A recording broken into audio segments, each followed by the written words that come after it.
You are listening to the Horse Radio Network, part of the Equine Network family.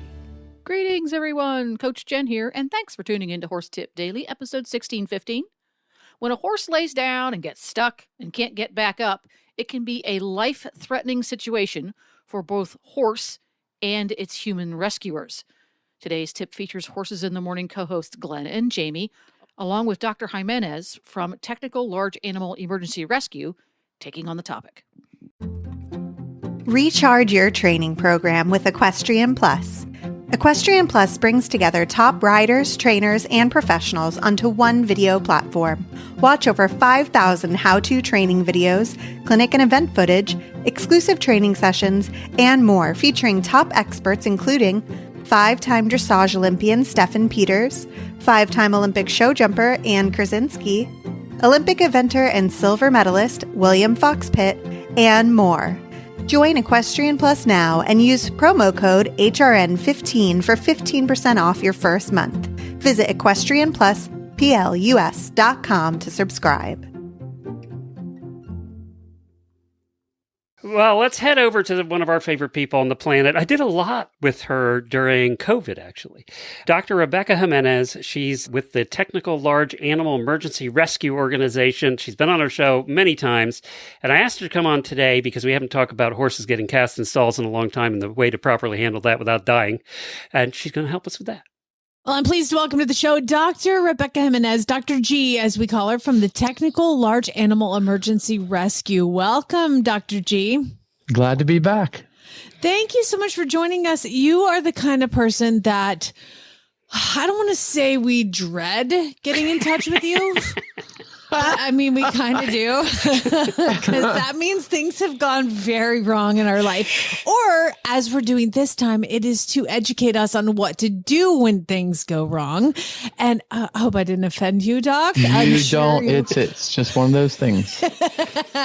Well, so we are going to talk today about horses getting cast in stalls, because it's always one of those things you're like, oh my God, my horse is stuck against the wall. What do I do? So going in with the knowledge, armed to handle the situation, instead of what I like to do is going into situations and freaking panicking. Just panic. Like, I think this is a much better place to start. Would you agree? I would. And usually it seems like it's always in the morning. You're by yourself. You go out to the barn to feed or whatever, do morning checks, and you're by yourself. And that is challenging and scary when you're talking about trying to roll 1,000 or 1,200 or, well, I mean, your horse isn't that big, but still, even rolling 800-pounder is challenging. I have all sizes of horses, so it's fine to know anyway.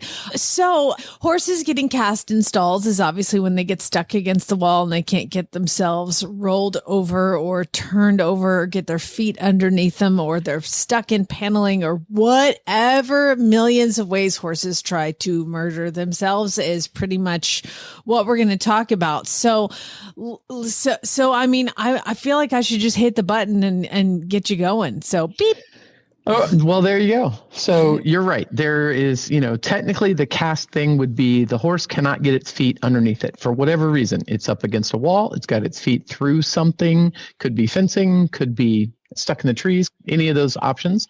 Or it could even be one of, it's a common thing with older horses. They lay down to roll in the pasture and they just somehow get in sort of a low spot. It could be just even a swale in the sand, and maybe they have a little challenges with their hind end. As we get older as humans, we find it harder to get off the ground. That's true for horses too. So for any of those kinds of situations, when you find them, our first job is to figure out what is really going on. And of course, remember, I am a PhD, I'm not a veterinarian. So if this is something that is associated with, in any way, shape, or form, colic signs or anything that's medical related, other than they were just dumb and stuck their feet through something or rolled up against something, you do need to call your vet. Recently, I had a horse, one of my personal horses, and she was laying down in the pasture, and the owner went out there and got her up, and then she went down almost immediately. And her first call was to the vet, and her second call was to me, which is the right thing to do if these kind of things happen. So they call you and let's say, just to keep it simple, my horse is stuck against the wall. I have a foal and I have a 33-year-old and everything in between.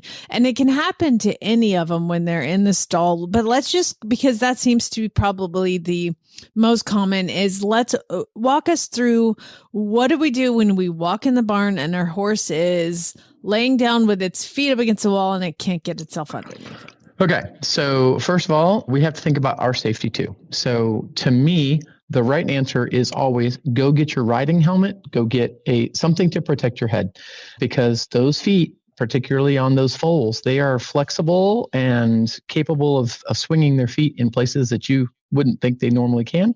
We always want to protect our multi-million-dollar brains. They're really important to us. So take those over 10 seconds and go get yourself an equestrian helmet or something to protect your head. Football and then helmet, preferably. Yeah. Okay. Yeah. And then we're going to assess the animal. With a full face guard on it. Yeah. Hey, honestly, I think a football helmet would be a great thing to do. Or one of those ones that the pitchers use. Absolutely. Protect your face as well as the top of your head. There's plenty of pictures to show why out there on the internet. All you have to do is look it up. Horse kick to the face. It's awful. Don't do it. Anyway, so don't do it. So the first thing to assess is, how easy is it to access this animal? Is this a large stall? Is this a place where we can think about our safety? It is always safer on the back side of the horse, where the wither is on the back side of the horse. That is a safer position, and nothing around a horse is safe. As you guys know, they can roll, they can kick, they can do those kind of things, but we're going to look at the safe position. And the easiest thing to do, especially if there's just one or two of you, is see if you can get a hold of the mane, and we're talking several handfuls of mane here, and pull the horse even a couple of inches on the front end away from the wall.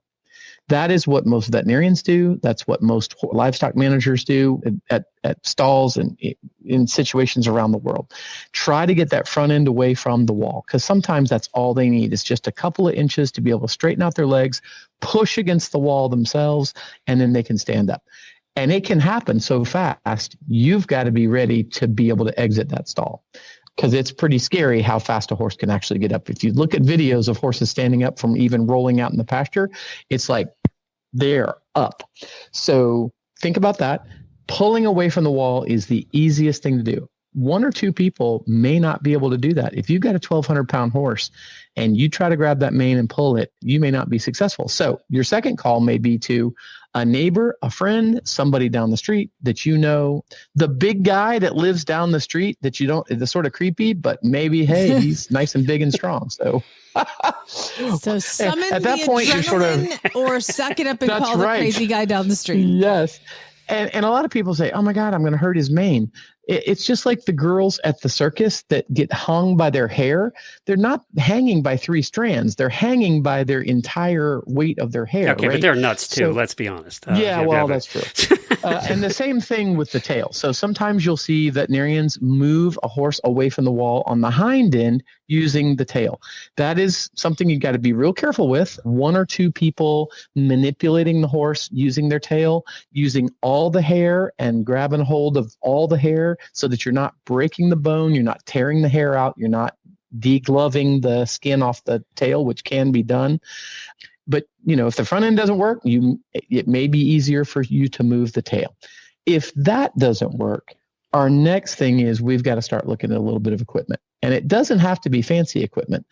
The challenge is getting something on the downside 2 legs, the downside front leg and the downside back leg. If there's 2 people, you should be able to roll even a large horse. And the reason I know that is because I was up at Gentle Giants up in Maryland, draft horse rescue recently, and they have over 200 horses in their rehabilitation program. And there's always something that they bring in from killer sale or something that goes down. And those girls, they're like 112 pounds soaking wet, and 2 of them can roll a draft horse. So it can be done if you're doing it. And sometimes they're having to do it 2 or 3 times a week, depending on the situation with the horse. So I know it can be done, and that involves putting a soft piece of rope or webbing around the the joint that's right between the bone that's right between that first joint, the fetlock, on the pastern above the hoof. And if you can fiddle it around a little loop around that leg on the front end and the back end and pull together to roll the horse. The problem with this one is horse's legs are so long that if he's up against the wall in a 12-foot by 12-foot stall, by the time you roll a draft horse, his feet are touching the wall on the other side, right? So where are you going to be? Dr. G, I got to throw my story in here right now. It's because it's perfect. We had an 18-hand Percheron, weighed a ton. This is a big horse, and got cast, completely cast in the stall. And it was a bigger stall, but it was completely cast. And we could not get that horse. It was just Jennifer and I. So we actually had to go to the plumber's shop next door, get the plumbers. Talk about the guy next door, right? We got the plumbers to come over, and there were 4 of us, but that's the problem we had, is what we knew when we rolled him over, just the way he was situated, that we were going to be in the way because there's 4 of us and we needed 4 of us to get him rolled over. So we actually took the time to come up with a game plan of who went out the door first in what order when that horse started to roll over, and we had it down, and we managed to do it without anybody getting hurt. But it took planning who was going to exit the door in what order, so none of us got clobbered by those huge plate feet, you know? Well, now that you've told your story, let's hear the actual real way to do it, Dr. G. Well, no, actually, you did the right thing, Glenn, because it's funny about horse people. We're always in a hurry, but we don't want to take 30 seconds to come up with a plan. Hey, could we, in that case, I don't know the layout of your stall, but the only other thing you could have done is, could you have run the ropes through the stall bars into another stall? No, they were solid. And yeah. There you go. Yeah. If they're solid, then you're limited. But if there's stall door, either you can shape it out the door, or you could go through the stall wall. That would be another option to give yourself more room. And a lot of people are like, well, what's he going to do when he's got the rope on his feet when he gets up? You're right. He could step on it. He could trip on it. He could, those kind of things. But you've got to, at that point, a horse that's down, most veterinarians will tell you that I've talked to, they said they don't worry about if a horse has been down for an hour cast in the stall, because they sometimes sleep for an hour. But it gets much over an hour and they start getting worried. And just like, I don't know, but I've achieved that age. If I lay on one side for very long, my brain, even in my sleep, says, hey, you need to roll over. And that's what the horse's brain is telling him, is, instinctively, I need to get up. I've been down long enough. And for a horse, the challenge of being down so long is their muscle and their body weighs so much, it puts a lot of pressure on their downside lung, which means their downside lung really isn't working. And that means their oxygen tension, their ability to get oxygen to their tissues, is debilitating. And guess what that means? Next time we're circling the drain, which, the horses are born circling the drain in the first place. Some horses are a little closer to the drain all the time. But that's why veterinarians get very worried about down horses being down for more than an hour. Now, on a practical side, in that case, we just used long lead ropes. That's what Absolutely. we use, soft, long nice lead ropes. Long, yep. I love using nice soft cotton or webbing lead ropes that are nice and wide. The biggest game to not having any damage to that lower limb, you guys know, and I know we've had plenty of horses in the morning experts that have come in and talked about lower leg injuries, and everybody goes, oh my God, tension or cutting or compression of those poor soft tissues in that lower leg is potentially damaging. But if you're spreading the weight over a nice cotton rope so that it can't cut or tighten, then you shouldn't be having problems. And usually what horses do is they roll over, they get up and they go, what the heck is this on my foot? And they sort of shake it. And if you've just looped it around, girth hitched it, then it should work loose anyway. Now, the thing is, though, you're talking about the horse rolling over. It could step on the rope. The horse could have its, little fetlock pinched. Yeah, all of that's better than lungs collapsing. So, seriously, you have to weigh the toxicity, Exactly. Now, and some places, it seems like these things happen in some places more often than others. And I'm not really sure why. Some people say, put the bedding up against the wall. That limits some of these options, whatever. I've seen horses in barns that they do all those things and they still get cast. So I think it's an individual horse thing. I think it's what is my horse's ability to try to take care of its own body, That's right. I don't want to go to a 3-day event and take my horse cross country when they have no will to protect themselves, no will to, you know what? I'm just going to go throw it. Exactly. No. Let's try not, you have to want to try not to die. And the other thing to think about too is why were they rolling in the first place? I mean, we already talked about the medical issues, but is there something else? Is their skin itchy? I mean, I don't know about y'all, but I will go out of my way to find a rough wall edge. If my back is itching and there's nobody else to scratch it for me, I go to crazy lengths to try to scratch that, back up against the wall and scratch, right? And we have hands, but there's always that one place in the middle of your back where you can't scratch. And sometimes I think that's what happens to horses.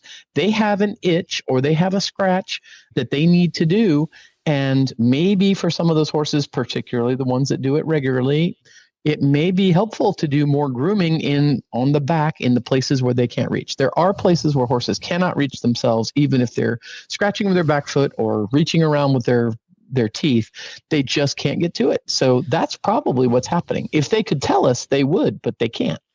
Well, I think that the most important thing here too, one of the, not the most important thing, but one thing that I have learned just from our conversation now is grabbing that mane and everybody, let's just heave this thing against the wall and see if it works. I had a foal that would get cast all the time and I was always trying to roll it. I think that if I would have known, just grab the mane and just pull backwards a couple inches, that probably would have been a much more effective, easier way especially for that is absolutely the easier way, and it's safer too, because anytime you're fiddling around with a rope around legs and you lean over the horse, I have seen horses do some amazing things with those back legs. They don't know that you're there to help them. Remember we're talking about this prey animal, and all of a sudden this predator is leaning over them. I'm sure to them instinctively in their ancient brain, they're thinking, oh my God, the hyena or the lion is here, and they may struggle. Some horses, you take a little bit of time, let them know, hey, it's me, make sure they can hear you and see you, talk. I'm assuming that people do that without your head, without doing the oh my God, the horse is down. You know what's funny though? We've had this several times, and I think I want to know if you've had the same situation. The horse will struggle a little when it gets stuck, but eventually the horse just stops. It just lays there. Yes. And that's some of that the experience is we had of those lungs. That goes all back to Dr. Temple Grandin's work. She talks about even for herself using the squeeze effect to try to calm herself. Effectively, they're getting a squeeze effect because their entire body is pushing down on that lower lung and those musculature. And we see that a lot in large animal rescue when we're using slings or we're using some of the other things. You've seen it in tilt tables. We use them in cattle and horses, Mustangs, et cetera, that have to have their feet done, that are feral out in some of the BLM properties. They use a tilt table. They just put the horse into the tight spot and compress it with a lot of compression and lay it over on its side. And they magically, it seems magic, it's the same thing as Temple Grandin talks about. It's a pressure thing. And so that works until it doesn't. They'll lay there until they don't. And the sad thing for horses is they don't go, hey, I'm getting ready to jump up and bap you in the face or kick you. That's the safety problem. Well, I do love the fact that the first thing you said was protect your head. And so that's good advice too. Horses are going to sense adrenaline. They synchronize adrenaline. So if you go in there nice and calm with the helmet and feeling safe, I like to think my horse is just like, oh, mom's here. Thank God. I'm just going to lay here till mom fixes it. But you know what? I think that a lot of it is the approach that you go in there with. And I think it's really important to keep yourself nice and calm. And any situation with horses, that could be potentially stressful is just stay calm. I like that. Assess the situation. What's my, as Glenn says, what's my exit plan? Yeah. And how is the easiest way to make this happen and just stay calm? So Dr. G, go ahead. What I was going to say is what we usually tell people is we can puke and cry later, but right now we have to have our head together, and all of us do it, right? I mean, you get out of a scary situation, you have a car wreck or whatever. Usually it's the next hour or the next day that you're actually crying because by that time you've processed it, right? But right now we need to work together, try to stay calm. You're right. The horse, they've done some work to show that horses can sense your stress, your heart rate, your pheromones, or whatever it is that we exude when we're scared. I know after I'm scared, I stink. I can smell myself and other people do too. So I'm sure the horse can smell it. So good luck. You don't have to go take a shower before you roll your horse over. Well, Dr. G, where can people go to learn more or ask you questions or join up with you guys? Generally, what I tell people is if you look up technical large animal emergency rescue, we have a study group on Facebook. There's 25,000 people on it, and it's not a prayer group, it's a study group. And we tell people go there. We've got a lot of information there for horse owners, but there's a very professional group there of veterinarians and firefighters and law enforcement folks that also look into large animal rescue. And we share lots of details there. You can also get a hold of me at my personal email. It's Delphi Acres, DELPHIACRES @hotmail.com. Well, there you have it. Horse Radio Network has thousands of engaging podcasts for horse people, and you can have them sent right to your phone. Just subscribe via your favorite podcast player. This is Coach Jen, and I will be back again soon with another tip. Until then, go ride your horse. The Horse Radio Network and the Horse Radio Network hosts are not responsible for statements made by guests on the Horse Tip Daily. Please use your own judgment when listening to the tips on this show.